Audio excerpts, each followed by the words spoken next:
I'm Ashley Fetko. And I'm Cayce Lynch. We're millennials, We're lawyers, we're moms, we're Swifties. and we're best friends. We are deep in the thick of paid working motherhood. It's real, it's funny, and sometimes it's real funny. But also, it's no joke. It's the normal mess. The normal mess. The normal mess. Nailed it.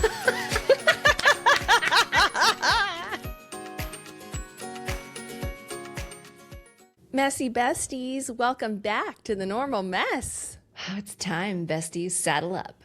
Well, we're so excited on today's episode. Here's our roadmap. I'm going to share a realization. Ashley's going to share some dreams. Yeah. Then our meat of the episode today is, I don't want to say meat. You're not a meat eater. How about we say The tofu. the tofu of our episode today is the concept of play. This is something, another one near and dear to our heart. Ashley even has a surprise game for us to play. Activity. A funtivity. Unintended, a funtivity. Yeah, funtivity. I'm excited. I'm surprised. I have no idea what she has up her sleeve. And then we'll finish with some questions for your best friend from Flamingo Cards, as usual. They're fun. It's like a They fun are thing fun. to play. And hopefully it gets you thinking and you're like, ooh, I want to ask my spouse this, or I want to ask my best friend this. Like, Yeah, because again, Yeah. I mean, as we're going to talk about today, the world just needs more play. And this More is an easy way to just incorporate 5 minutes of play. yeah. And I have to do a disclaimer. We are not necessarily talking about board game play and salad time. I was going to say, nor are we talking about salad bowl. This is different than Salad Time, baby, from season 1. Okay, this is a true. different concept of play. All right, here's my realization. Are you ready? I'm ready. Lay it on me. I have 3 beverages. May I share them with you? I have Yes. a vitamin beverage, I have a protein beverage, and I have some tea. Okay. I feel so good and prepared to do this episode and because of my beverages. And then I'm like, why do I love this so much? You know why? Because here's my theory. The more beverages you have, the better brunch you're going to have. Brunch is one of my favorite things. Same. And it's also one of the things that I've lost in motherhood. It's kind of from our single girl days, like sleep in Totally. on Saturday, wake up, maybe do a little workout. Probably not. Go straight to brunch at 10 a.m. And then I would get my coffee. And it would last like 4 hours with your girlfriends. Coffee, water, mimosa, Yeah. and like anything else that And looked then- good yeah. on the menu. I love a minimum of 4 beverages Yeah. at brunch. That's so cute. That's so funny and so sweet. And like, that's exactly, as soon as you said brunch, I was like, that's totally what that is. But these are like the grown up adult, like you're getting So- your protein, you're getting your vitamins, you know, like we just were all, my green tea. right, Yeah, not exactly. drinking This in is like the grown up version. But we would gab over brunch. Yes, I once had, so you know my friend Kristen. She and I once had, and she'll correct me once this episode goes live, I think it was like a 7-hour brunch. Like we just, and I think bow Kat down to joined you. us. I bow down to you, Chris. Yeah, like Kat joined us, I think, for like the first part of it, and then like had to go do like a workout or so. Again, this was all pre-kid in our pre-kid days, and like Pre-marriage days. pre-marriage days, like Chris and I we know how to get down with some mimosas. Oh, but I have to tell you this really, really fun thing that we're doing this weekend. And this is one of many reasons that I wished that you were here. No, I know. So Kat and Chris and I are going to Taylor Swift, the Eras Tour, drag brunch. Oh, girlfriend. Yeah, I- I'll be there all day. I am wearing 7-hour a 7-hour sequined brunch. 7-hour brunch, baby. I am wearing a sequined onesie with fishnets and my sparkly boots. I would wear my Midnight's dress. Oh, my Lavender God. Haze dress with the coat. With the furry coat. The furry coat is so epic. But yeah, so yeah, and I'm like, it's the first time that I've done something like this in a very, very, very long time. Oh, I'm And excited for you. I'm endlessly Oh, excited. have But yes, okay. fun. my love Thank at you. I'll brunch. report back. I'll send you pictures. Yes, please Um, do it up for me. All yeah. right. So, okay. So your multi Dream. beverages. Yeah. My multi beverages for Relate the to brunch. podcast recording harken back to our early 20 something years where we just went to brunch and it makes me Just happy. All right. footloose, fancy free, and brunchin'. All Okay. right. I need to talk about dreams. I'm here for it. I have to do a disclaimer. Like, I'm not a good dream interpreter. So if that's what, and you Okay. know this about me, but I am Yes. fascinated by the concept of dreaming and remembering your dreams. I love when I remember my dreams. So you've Well, obviously and this dreamed is and remembered these. okay. So here's the thing. I am a very active dreamer. I have dreams every night. I remember them every night. They are wild. Like, I'm a very active sleeper. I think you know this about me. By that I mean, I don't sleep walk as much anymore, but I did a bunch when I was younger. I do sleep talk. I have like terrified Ash in the middle of the night. I'll have like a dream that he's got a spider on his face and then I like hit him in the face and he's Oh like, my "What?" And I'm like, God. "You had a giant spider." And he's like, "No, it's 3 a.m. There's no spider." Like, stop. So, my brain, again, harkening back to the busy trap, my brain, even in its resting sleep hours, does not know how to shut up. And so it just produces, I don't know. This is one thing that I have not Googled the science of dreams or like what I don't really know, but I'm a very active dreamer. So one of my questions for you was going to be, are you? Like, do you have dreams? Do you have vivid dreams? I have dreams and I have vivid dreams, but it's not often. It used to be way more often when I was younger. I feel like I'm almost losing this skill. But Mike is an active dreamer and he has the same recurring dream where he has to kick. And so it's like we have to put up a pillow fort between us for my Oh, safety. I Mike. can't tell you how many times I've been kicked in the night. Yeah. Key to that. No. But one of my oldest, the 5-year-old, is becoming more in tune with her dreaming and she'll report back what she dreamed the next morning, which is hilarious. But she yells out in the night a lot of times. Not Yeah. like she's terrified, but like she's in a conversation, and I Yes. can just hear her through the Yep. monitor. Both my kids have that. Like Ash has Yeah. been like, well, they've got your crazy sleep stuff because they will sleepwalk, they sleep talk, they have Oh full my blown. gosh. When they have sleepovers with each other, we've caught them on the monitor having sleep conversations where they're both Oh. asleep and they're like having different conversations but responding to each other. And I'm like, sorry guys, that is You know what straight you're up going to from end me. up with? You're going to end up with the sleepwalkers from Step Brothers. She, totally. Oh my God. Where they go Yeah. down to the refrigerator. Yes. Yeah, Oh my gosh. 100%. That's the kind of stuff that I did when I was a kid. Okay, Okay, my let's bring it to the dreams present. to the present, Your dreams. my dreams are wackadoo. I have flying dreams all the time. That's my I favorite dream. love a flying dream. I I have this love recurring those. dream that like I can control my flying and I propel myself up into the air and That's it's very amazing. vivid. And I've had that dream my entire life, this like flying dream. And like to the point that I almost feel like I can control it, where I'm like, if I go to sleep and I'm like, I really hope I have a flying dream tonight, I'll have one, which is really, really fun. That is But really cool. isn't that cool? It's like Yes. it's so cool. But lately, meaning like over the past 2 years or so, my most vivid dreams all involve animals. And not my animals. Like they are about wild animals. And they are like visceral, like very Are you an animal or are you a human and there are no. animals? I am myself, I am human, but there are animals. So for a while I was having this terrifying dream where like jungle cats, and I am saying jungle cats because I don't know if they're jaguars, I don't know if they're leopards, I don't know What what they color? are. You don't you just know it's a jungle cat, but you don't have a vivid enough I don't vision have of a it to be able to identify the species. Yes, I will say I don't have Okay. a recollection of them being spotted. So I don't think that it's How like about a can we go through leopard. this? How about stripes? I don't know. It might have been striped, but they're like smaller than a tiger. Like I know that it's not a tiger. Okay, we're gonna go with a jaguar. Continue. I was having this recurring nightmare where jungle cats were like breaking into or trying to get into our house.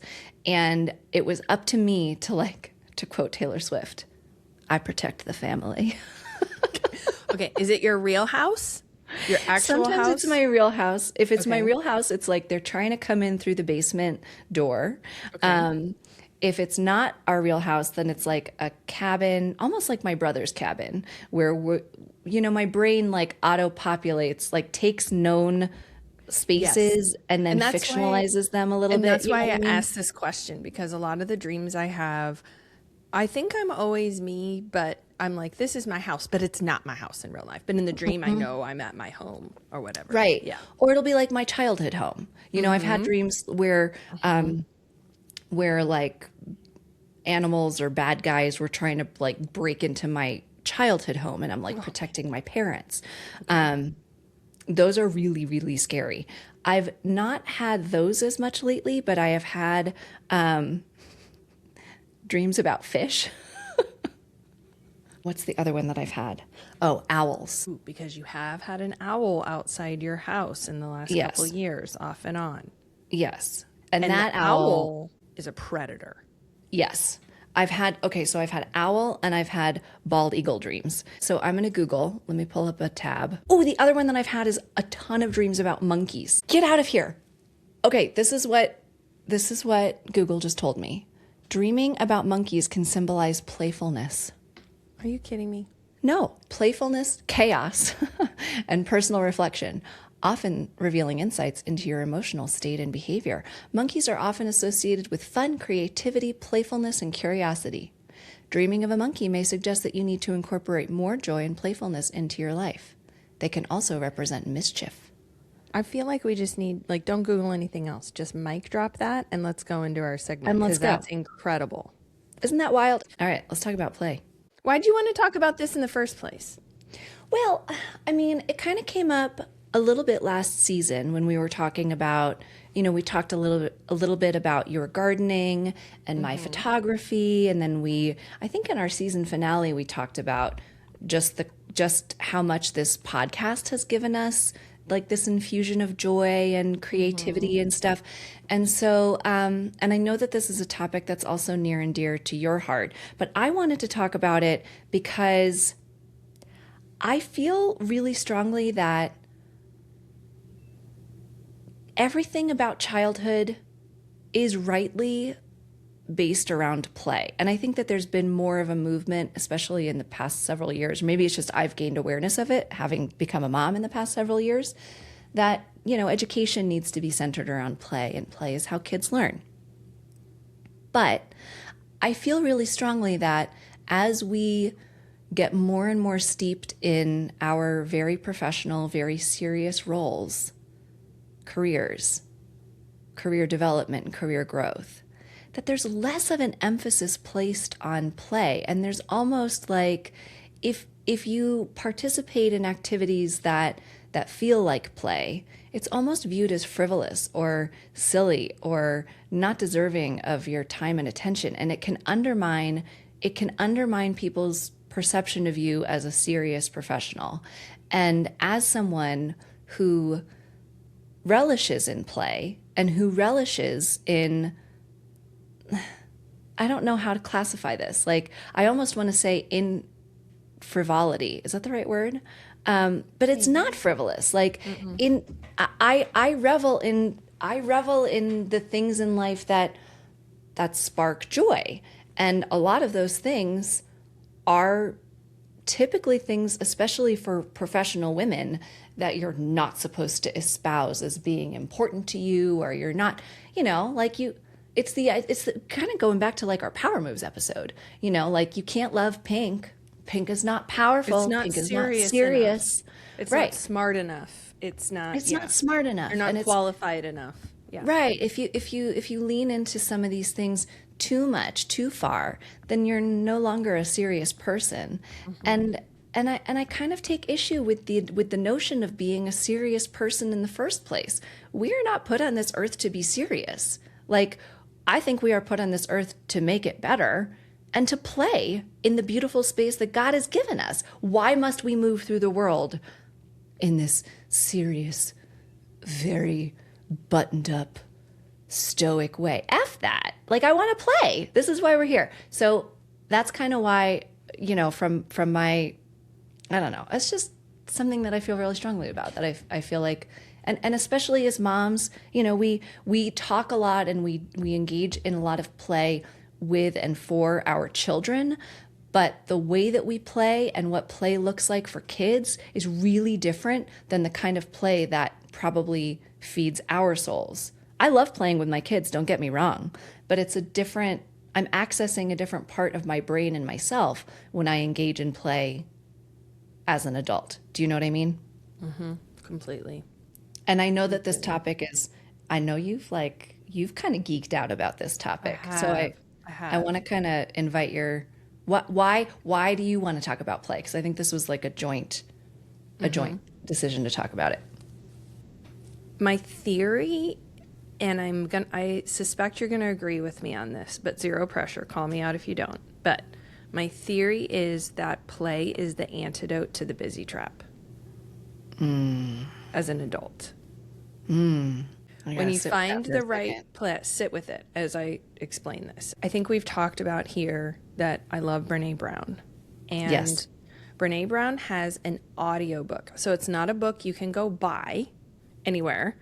She literally recorded herself taking her concept on the gifts of imperfection and applying it to parenting. And the audiobook is called The Gift of Imperfect Parenting. So for anyone listening who is a parent, this is worth the $14.99 or whatever it is on Audible. It is relatively short when it comes to audiobooks. Like, you're not committing yourself to a 30-hour listen. I think it's less than 6. She records herself talking in such a conversational way. It's not like she's reading, her book to you. Right. And it's more like you're listening to her give a presentation on something. Ooh, I'm going to check this out. And I have listened to this audiobook 3 times. I like to listen to it once a year as like a regrounding in who I am and the kind of parent I want to be. And it talks about raising courageous kids. She doesn't use the word grit very much, but she uses the word resilience, who are resilient and able to fight through disappointment and push themselves and all these things. And one of her concepts in the book is how important play is to the family. So yes, along the lines of what you've talked about with kids learning through play, how important that is, but also how important it is for adults to play in their own way, which I can talk about a little bit. But for parents to then play with kids in a way that's connecting and rejuvenating for everyone. And so she does distinguish, just as you said, like playing with your Barbies with your daughter, or playing trucks with your son, or playing hide and seek. Like, those are things that you play with really for the benefit of the child, because you're probably not going to get the same fulfillment as an adult as they do. But that is such a bonding and grounding and restabilizing activity for the parent and the child. She talks about how important it is to have play in your own life as an adult, and to look at the things that you like to do. And I don't think she defines it this way, but I almost see play as the antithesis of the busy trap, the antithesis of production, the antithesis of being on the hamster wheel doing the things that need to be done. Now, you can certainly bring play into doing those things. Like, let's say you have to, fold the laundry, and your kids are going to help you, or you're going to do it on your own, and you put on music and you do a dance party while you're doing it. That's like incorporating play into something that has to be done. But really rejuvenating play in my book is something just done for the sake of doing it. Like, and I love it because when you think of it in the concept of sports, you're like, you don't really say, I'm going to do soccer, or I'm going to do golf, or I'm going to do gymnastics, or I'm going to do swimming. You say, I'm going to go play golf, or I'm going to go play soccer. Like, the word play is defining what that thing is. Yeah. So having those things that you do, and I know we talked in the last episode about your embroidery. That's play to me. My crochet is play to me.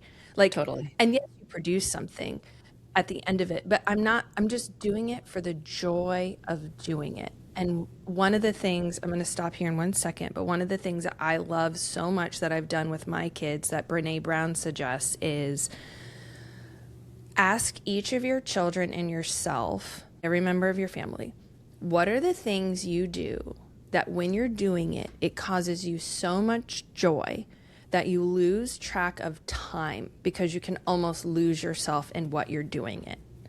And though that is like the definition of how to define meaningful play for yourself, then once everybody's identified that, see what overlaps there are.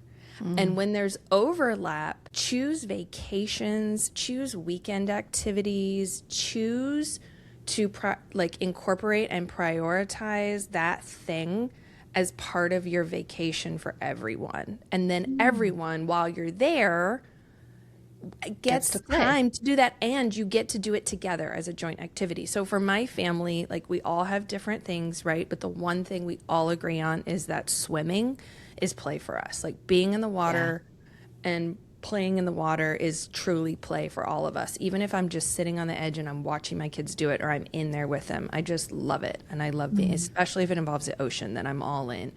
So when we try to plan a staycation, we want to plan it at a hotel that has a cool pool. Or if we're going to go on vacation, like, it either really needs a pool or an ocean, because that's something that we really love doing. And I could keep talking about it forever, but her research and her the way she speaks about play, how it unites the family. It's not really purpose driven or results driven. It's truly for the pleasure and the joy of doing it, and the power that has for the individual in reducing stress. I think it's the antidote to the busy trap, and then also to unite the family is just incredible. That was a lot. No, it was, but it makes total sense to me. First, I think that you're right, having sat with it. I think that you're right that play is maybe the antidote to the busy trap. But what's funny, when I heard you say, think about what consumes you so much that you lose track of time. For any fellow ADHD brains out there, I know you all probably let out a snort, because we're like, that's 99% of things that we do. is that, like, that's one of the you didn't know that? No. Yeah.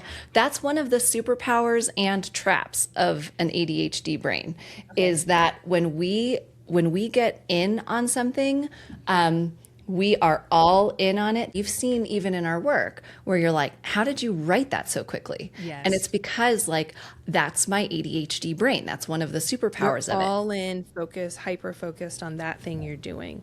Exactly. So much so that I wish I had that. I almost wish I had. Can I have that part? You almost wish, because when you can really harness that and lean into that, it really can be a superpower and a tremendous source of joy. But it's also, the other side of that is that then you do lose track of time, and then you're like, oh, I was supposed to be doing something else there. That's the trap. So that's, when you said that, I was like, any fellow ADHD brains out there probably also had a chuckle, because I'm like, that's the struggle all the time. Because I don't lose myself in hardly anything. I'm feeling like the time, even when I'm working, I'm feeling the time pressure of what I'm doing and everything else that's on the list. And it's like, wrap it up, get it done. This is taking too long. You're not going to finish today. Like, I almost can't focus enough on what I'm doing. Yeah, I have a little bit of that too. I mean, I feel that tension. The things that cause me to have tunnel vision are where I really don't think about the calendar. I'm not like thinking about anything else. I lose track of time and whatever. Those are really the things that bring me joy in the truest sense, and those are really play. And writing is a very big one for me. Where I will just, if I'm writing something, I could be writing for 6 hours and then look up and it's dark outside. So I think we should zoom back, and maybe we should define a little bit what we mean when we say play. You circled a definition, but I think like drilling down on what we actually Okay, what mean do when we you? talk about play. Okay, So give us one. so for me, I think when I think about play, it does tend to be a creative endeavor for me. I don't know. I don't want to say endeavor because that implies trying, and I don't really associate trying with play. But I do feel like exercising some creative something is pretty synonymous with play in my mind, that doesn't serve a purpose for which you are not paid, and there is no expectation of performance. Something that you do for the joy of doing it. But I don't Yeah, know that I mean, I guess I think that's super maybe, similar to what I was saying and how I define it. Yeah, yeah, yeah. I was trying to yeah. think like, I agree with you. Sports are absolutely play. But then I'm like, would I But you, define them as creative? I think I would still. I don't The know. way that you No, approach it. No? no. To me, Okay. it's not really like creativity. But it taps and everybody. But I'm not, a dancer, right? And dance is both Right. creativity and sport and athleticism and all those things. So some for sure. But like when I play golf, that's not. I don't say I'm creative there, even though you have to have some It's more strategy. Like, okay, now what am I gonna how am I going to hit this ball and where am I going to hit it and how hard and all those things, and skill. There's some skill that Yeah. comes into it. It works a different part of my brain. But I love that we've both tapped into just for the sake of doing it without the expectation of a production or an outcome or a product at the end of it, and you Yes. can have that for sure. But Right. So I want to share something. So we talked in season 1 about my love of photography. I because I loved it, I do still love it, but because I love it so much, I was like, and people were asking me to, do photos for them and everything else. I was like, well, I'll turn this into like a little side business. That's awesome.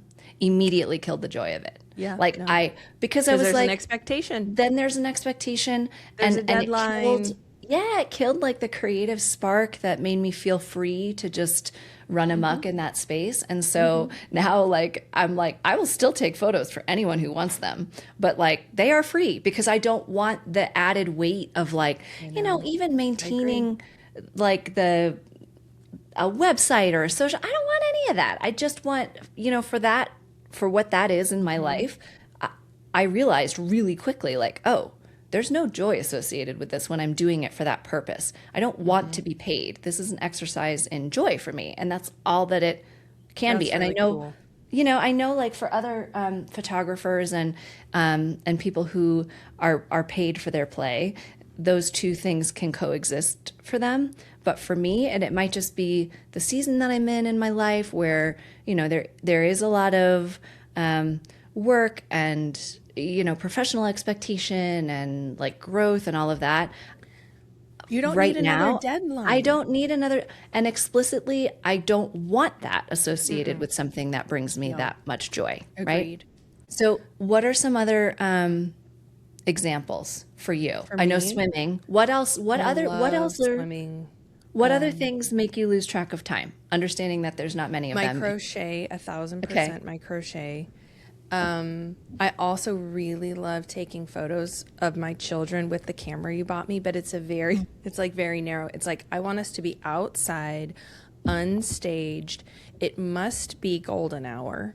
And they're just outside in our backyard playing. And that Yeah, like capsule, they are playing and I'm playing through the lens of capturing them. That capsule totally. is amazing. I love golf. I know a ton of people get those play endorphins going through running and exercise for the sake of that, but I really don't. But Yeah. yoga, I really, there's been this huge period of my life where I did yoga really religiously, and I miss, again, like single 20 days, yoga and brunch. Yep. Love that. And even when I turn on, I just put on my iPad and put some yoga on. Oh my, I love it. It feels so good and it's fun. Yeah. Trying to think what else. I love traveling and exploring. That feels like play to me. Yeah, I can see that. I feel the same about it. Even with the kids, it does, like, and showing them new things and exploring that. The process of planning that is also kind of play for me, to like putting a puzzle together, like how are we going to get there? Where are we going to stay? I like a lot of that piece of it. I Yeah. also love puzzling. Speaking of doing puzzles, I love puzzling. We probably haven't talked about this a ton because Yeah. I've lost a lot of it. You just don't have time as a mom of two kids to like sit down and do a puzzle. But as a kid around the holidays, we'd all get together at Christmas time and it would be like, let's break out the 1,000 piece puzzle or 5,000 piece puzzle. And everyone would gather around and like work on it throughout the day, like let's go cook Yeah, I something and then love come that. back. And we just work on it for several days. And I love that. But it's hard with little hands trying to grab all the pieces. So maybe Yeah. brunch will come back later in my life when my kids are older, and maybe puzzling will come back later in life as my kids are older. But what about you? Ash and I love puzzles too. We used to before we had kids, we had game night and we would puzzle. Um, Love puzzles. and we would just, periodically over the course of the week or whatever, work on the puzzle.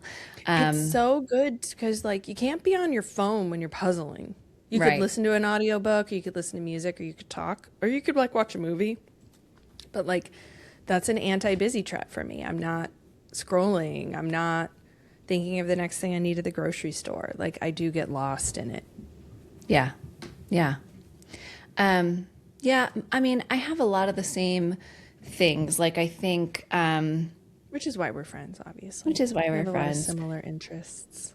I also think that talking or gabbing is like a source of play for me, Mm-hmm. which is probably one of the reasons why this podcast has become such What a, about laughing?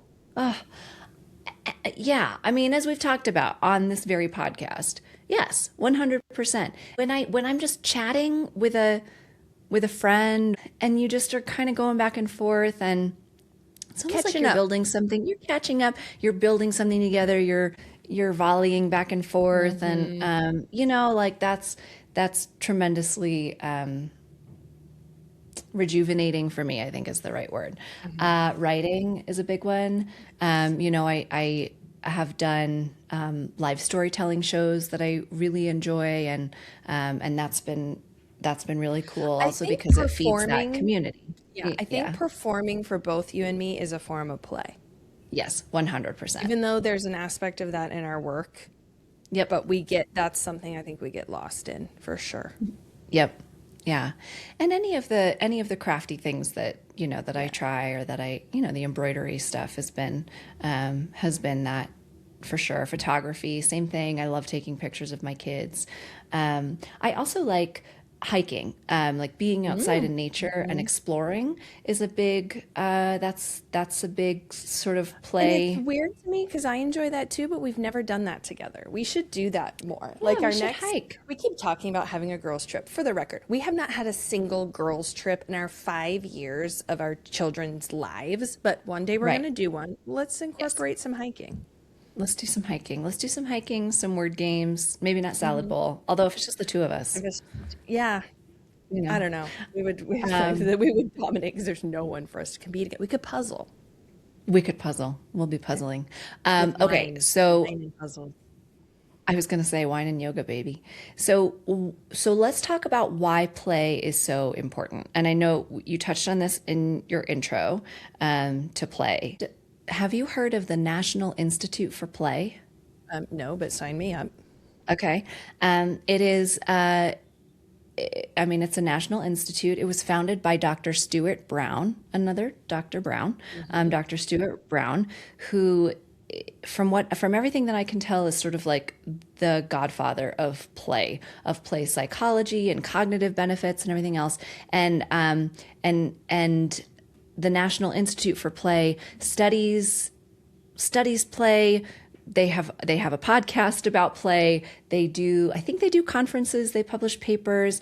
They basically espouse and advocate for humans of all ages, of all demographics, to play and to engage in play, because there are tremendous benefits, health benefits, community benefits, societal benefits, and it just makes for a happier world.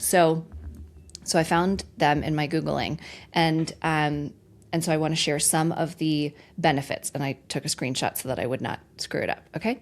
So this is from the National Institute for Play, Emotional and Mental Health Benefits. Engaging in playful activities helps adults cope with stress and enhances mood. Studies have shown that play positively impacts the brain, triggering the release of endorphins, reducing cortisol levels, and fostering relaxation. Playful adults are more likely to employ positive coping mechanisms, such as acceptance and reframing in stressful situations. Play can also mitigate the effects of anxiety and depression. It's also linked with regular play is also linked with increased life satisfaction and overall well-being. And this is what I think is really cool. All of that, but also this. Play sharpens mental acuity, promoting creativity and problem solving. Regular social, physical, and mental engagement improve cognitive flexibility and memory. Studies also indicate that for older adults, regular participation in play correlates with slower rates of memory loss and a reduced risk of dementia. That is so cool. And I am particularly interested in that because dementia and loss of memory is, I think, my biggest fear. Like I'm more afraid of that than I am of death. I not to take this like in a dark place, but anything that reduces the risk of dementia or improves cognitive plasticity or flexibility is of tremendous interest to me. Yeah, I know a lot of us have family members or close friends and have been touched by memory loss, and I just need to say it is a brutal, gut-wrenching disease, and I agree with you. Anything I can do to reduce my risk. So how about this, ladies and gentlemen? One of the things that I think as an adult, like you've just heard all these incredible benefits Ashley just shared with us, right? One of the things that's changed for me as an adult in the lines of thinking, well, I need to be more serious now, or I need to show that I'm qualified right now, so I need to like really button it up. And as part of the busy trap in my mind, it's almost like I've shifted on the idea of play to something that needs to be earned. Like after I work hard enough, then I can go relax. Like do your homework first and then you can watch TV type thing. Like get all the work done and care for your family, make sure the house is clean and you've done all your errands and all these things. And then you can sit down on the couch and do your crochet, right? Or then if you can get it all done, then maybe you can go play golf this weekend. That can't be the case because as working moms, the to-do list is endless. Right, it's never going to happen. And you will not be playing. You have to carve out time. It's like they say, carve out time for all the things like you must carve out time for your self-care. Okay, this is this is self-care. Like, but look at the self-care cognitive benefits, the psychological benefits that come from doing it. It can't be something that's earned. It has to be something that we treat yourself. 2011. Treat yourself. You got to do it. We got to amplify that because it's as moms, especially on our TikTok. I recently commented on another lady's reel that was like, her reel was more about moms not rooting for each other and kind of comparing their exhaustion. And I commented and said, it's not the suffering Olympics. Like, let's all just lift each other up. It's not an Olympics of suffering. And not to say that motherhood is suffering. Motherhood is beautiful, but it's also hard. And if we constantly say, well, one day I'll have time to do this. One day I'll have time to golf. One day I'll build the studio so I can do my art. One day. If we constantly say that we have to do these other things first, that one day is never going to come. And I want to share a little bit of neuroscience to back up again why this is so important. I'm going to butcher this man's name. And I listened to his TED Talk, but he didn't say his name in the TED Talk. So I don't know how to say it. Okay, it's Jack. It's Jaak. I don't know if that's Yak or Jack or Jake. Jacques? I don't know. I'm going to go with Jack. Jack Panksepp. Panksepp. So Jack Panksepp, if your name is Jaak Panksepp, I'm sorry. Don't know you, but I love your work. He's a neuroscientist who identified 7 foundational brain circuits that are primary emotions we are born with. They are primary emotions that are pre-wired in our midbrain. Are you ready for him? I'm so And ready. this is backed up by Dr. Gottman of the Gottman Institute as Oh, well. done. Okay. So, so game I'm over. ready. Here we go. 7. And backed up by Dr. Stuart Brown. Okay, Okay. here they Another are. Brown. Here we go. Here we go. Seeking, rage, fear, lust, care, panic, and play. Play is one of our primal emotions that are wired. And they've studied animals. There was this really cool thing on the website for the National Institute for Play that I found that analyzed an interaction between a husky dog and a polar bear. And like the dog goes up to the polar bear and you think like the polar bear is going to eat this dog for lunch. Like this is a giant polar bear. And the dog does the play bow. You've seen like the play bow that dogs do. And the polar bear, they played together and like rolled around, and it was like this analysis of and it happened for like a week straight. Every day the polar bear came back to the camp, and instead of eating the dog, or like going for the seals that were nearby, the polar bear wanted to play instead. And so play was a more powerful force than even hunger. And they analyzed like the body language of these two animals, where the polar bear was like closing its eyes, that's a huge indicator of vulnerability. And the dog was showing its neck and rolling over on its back, and they were like playing together. And then they like, kind of collapsed together with this like happy panting. Okay. It's wired into every animal, and we are animals. So it's a primal need. That is So so cool. feed it. Don't put it off. All right, I've got to tell you one too. So the new thing we're into with the kids is watching documentaries, and we have to be very thoughtful about this Yeah. because like They the take reality turns. of this circle of life and all these things, like it's really hard for the concept of death and killing is like hard. So we skip through a lot of those, but on Disney Plus, there's a newer documentary called The Secret Life of Bees. I And heard about this. okay, bumblebees play. Get Bumblebees out of play here. for the sake of playing. They did this controlled study where they had the sugar water on one side. And so you would think just what you said about the need, like the hunger, the need to eat would Right. drive. It's such a big driver for them. But they also had little balls that they could climb up on. And to get to the sugar water, and instead of just getting through the little maze and going to the sugar water, they actually climb up on the balls and start rolling around, and like instead of Oh just my going to God. eat. And they're thinking that they're developing some kind of skill because bees have to do so much on a flower to be able to get the nectar and the pollen and all these things. But they're like, there's also their theory is that they're playing. Yes, there's probably doing some skill building, but it's play. Oh my Bees God. do it. Bees do it. Yeah. I love bees so much. That is the coolest thing. No. One of the ways that we play as a family is that we're very, very silly with each other. Same. Okay. So, We make up songs. I was just about to say this. Okay. So Were you okay? we don't make up songs, but Okay. so tell me yours after this. But one of the things that I really want to do, and I captured this going back to Brené Brown. Everyone just go listen to this audiobook, okay? But one of the things she talks about is how home should be this sanctuary where you can be your most authentic self, your most silly.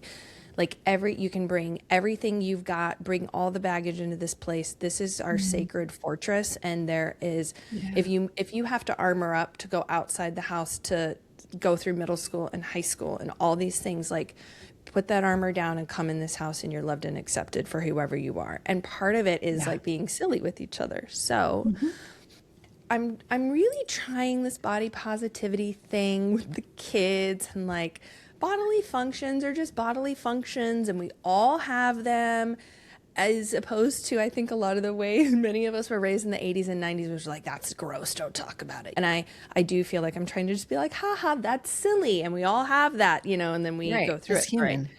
My oldest is getting this concept, though, of like what's appropriate, not appropriate. So somehow on Spotify, we found a song called The Poop Song. I think it came up just on Shuffle on like a kids channel. Do not recommend it, ladies and gentlemen. I do not recommend this song, but because it is legit, it is gross. It is about poop, okay? But when they're feeling really silly, they're like, Mom, put on the poop song. And the way that I deflect it is I'm like, there's entirely too much poop in that song for me. I like zero poop in my songs. Like, and we joke and we go back and forth. But every once in a while I do put it on. I put it on the way to school one day this week. And my oldest says to me, Mom, this is so funny. We're laughing at it. But when we get into the school line, turn off the song. And I was like, you don't want your teachers to hear the poop song? And she's like, no. And I was like, that's just fine. I'll turn it off. We can be our silliest selves and we can laugh together about whatever you want to laugh about, like here in the car and with us at home. And it just made me feel so good. I'm like, she knows it's not appropriate to do at school. So that's good. But hilarious. But she knows that she's got a safe space to exercise her goofiest, poopiest, silliest self. So. And we all need that. And we need that as adults too. It doesn't just stop. It doesn't just stop with kids. Completely agree. All right, are you ready for my funtivity? Yes. Okay. So on the National Institute for Play website, I found I'm nervous, but let's do this. Okay. Okay. I found a quiz. Is this like a cosmopolitan quiz? Yes. I love these. Okay. Are you? I know. So I was, when you were like, well, what is it? Tell me in advance. I was like, no, false. I will not. Okay. And the quiz is, what's your play style? Oh, yes. Okay. Yay. And I know mine. And so I will tell you mine, but we're going to go through and I'm going to ask you the question. I'm going to ask you the questions. There are 8 of them. You're going to answer me. And then at the end, we're going to learn what Cayce's play style is. Deal. Are you ready? I will be quick. Yes. Okay, here we go. Is it like ABC multiple choice? Yes. Okay, I'm ready. Okay, ready? Yes. You have, number 1, you have $50 that you have to spend on one of the following items. What do you get? A ridiculous hat? A pair of binoculars? A ticket to a writing workshop? Or a set of traffic cones? A writing workshop. Number 2, your new podcast is most likely to be called. And I was like, no, there is no new podcast. It is this podcast. It is this podcast. Okay. It's most likely to be called, It Started With One, My Quest to Complete My Collection. The Neighborhood, Fascinating Backstories I Have Made Up for People I Don't Know.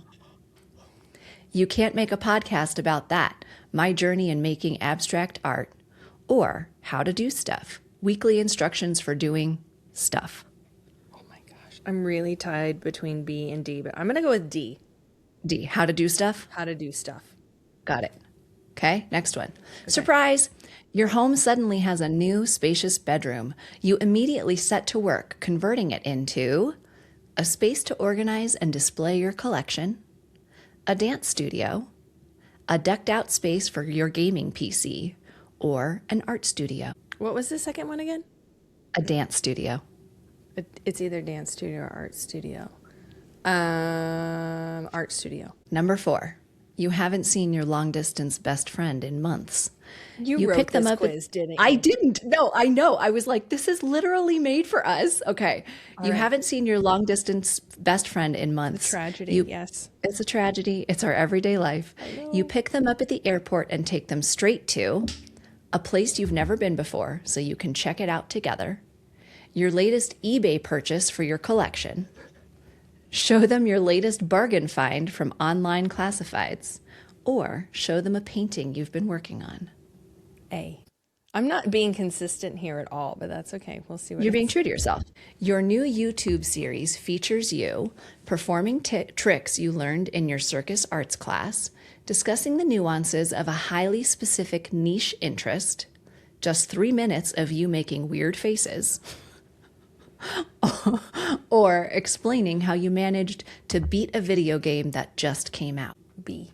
Number 6, you work at an elementary school now, but at least you get to pick your position. You're the librarian, art teacher, PE instructor, principal, or janitor that everyone adores because you're hilarious. A PE instructor. Number 7, everyone at your school or work has to join a club. Which club do you join? The fiction writing club, the improv group, the trading card club, the marathon training club, or I'm starting a club for people who think people shouldn't have to join clubs. Okay, which one is, pop quiz for you, which one of those is my nightmare? Your nightmare? Mm-hmm. Marathon training? Yes. Okay, so not that one. Well done. Improv group. One. I would join improv group. Did you say improv group? Hell yeah, I said improv group, baby. Yeah. Okay. Okay. You just parked at your favorite city park. What next? Find some folks for a pickup game of something. Find a new hiking trail and give it a try. Go for a run and try to beat your time from your last visit, or go make up backstories for squabbling ducks. B, the hiking one. All right, are you ready to learn what your play style is? Here we go. Drum roll. You're the same as me. Your play style, yes. We answered differently though on most of those. Isn't that so cool? Yes. Okay. Your play style is the explorer. The explorer plays through learning. They want to know and understand. This type of play is a way of orienting to the world as a learner. Explorer-type play personalities may enjoy leisure time spent reading nonfiction, traipsing through a forest looking for a particular bug or fern, or tracking tides to know exactly when to time their next beachcombing adventure. Oh my gosh, that is 1000% accurate for me. Isn't that the coolest? So let me tell you what the other kinds of... Isn't that cool? Yes. I'm going to tell you what the other ones are. I'm not going to read them. But here are the other kinds of players or play types. Okay. The Joker. Which I was kind of surprised that I was not the Joker. But no, I 1000% think that you're the learner. Yeah. Okay. The Joker, the kinesthetic, the explorer, the competitor, the director, the collector, the storyteller, and the creator. Wow. Isn't that so cool? Mm-hmm. That's really, really cool. Yeah. So maybe when when this episode posts, I'll do a show note about this and anyone can go take this. Oh, that would be so fun. This quiz. I'd love to know. Yeah, isn't that cool? I was like, I have a funtivity for us. And it was just, perfect. And the questions, I was like, I could have written this quiz. Yes. I couldn't have because for us to take for us with each other. Yes, completely. Exactly. Oh my gosh. Anyway, okay. Okay, we're ready. We're ready. Let's go. And I don't know what these are. Am I answering for you or am I answering for me? Why don't you answer this one for me? Okay. If I was a candle scent, what would my label say? Ocean breeze. Ooh, all right. Or am I supposed to describe you? No, I like that. Like earthy with bright undertones.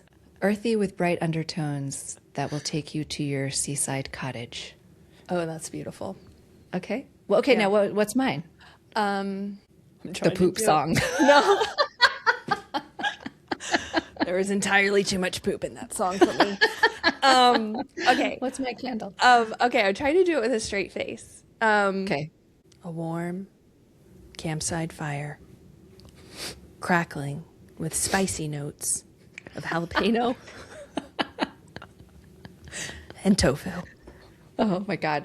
I don't want to light that candle. Hey! That candle probably would smell good at first, and then you'd be like, why is it spicy tofu? What's happening in here with the spicy tofu? I'm sorry.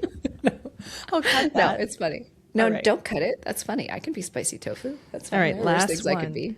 Last one into the concept of play. If we were in a bunker, what's one activity we'd do? A bunker? Like we're like the world is ending and we're underground and I'm taking that as yes, maybe, but also I like to think of it as the world is not ending. We're just going into a bunker where we can't have our phones or be distracted or pulled into anything else. We're dedicated to spending time together. Okay. And what I'm sorry, I got stuck on bunker. So what's the actual question? What's one activity we'd do? I mean, we'd podcast from the bunker. Obviously we would. Coming to you live from the bunker because the world is not ending, but we are somewhere. Messy bunker. For some reason, we are forced to be in this bunker together, but the world's not ending, and it smells like spicy tofu in here. It's fine. Campfire, jalapeno roasted tofu. I don't know. Other than that, have you seen the embroidery stuff? The people are putting together baskets that are anti-doom scroll baskets that they like put at their next to their couch or like next to their bedside that just has activities like that that are small, sort of tactile. Remember our textile Arts. that are like intended Love to. that. Isn't that cool? I want to put one together. I mean, I kind of have my little embroidery bag, Yeah, but let's pick our textile arts and let's Okay. watch Parks and Rec dream day. Dream day. with a That little Sauv Blanc Ugh, and sign cheese, me a up. cheese board. A cheese board. Yes. Jordan puts a slice of jalapeno in her Sauv Blanc. And I love that. I haven't tried it, but right? Does that sound good? I don't like spicy things, but I would try that simply because Jordan she- recommends it. Yeah, she said that it brings out the spiciness of the Sauv Blanc. And the crackling campfire. This has I been love so you, fun. friend. So love fun you to too, play friend. with you today. This is so good. So thank you, messy besties. We will see you very soon. Thank We you. love y'all. Have you. a good Talk to you one. soon. See you next week. Bye. Go play. Bye. The Normal Mess podcast is created, edited, and produced by us. To keep up with The Normal Mess, subscribe on your favorite podcast platform. To help us grow the Normal Mess community, leave us a rating and a review. If you'd like a piece of this normal mess, just reach out. Our email is thenormalmess@gmail.com, and you can find us on Instagram and TikTok at thenormalmess. It's like really loud. Ooh, now I sound, I can hear myself. Are you kidding me? I can hear myself through my, this has never happened before. Every other time it's been muted and I like literally, I can hear myself. Is this what I sound like? Can you hear me? Yes. What? Hi, welcome to the party. Is it just I been don't not know plugged in what- all the way? I don't know. Now I'm afraid to touch it. It was plugged in. This is crazy. This is game changing. I can welcome. literally hear myself. Welcome. When you told me before last season that you could hear yourself through your headphones, I was like, she must have really good hearing because it literally the entire time I've had noise canceling. The only thing that I could hear is like a faint echo inside my own head of Which is myself. why you had and to you. like leave one off your ears. Right. Yeah. And then I just finally, this is crazy. Welcome to Oh my season 2, God. Ashley Fetco.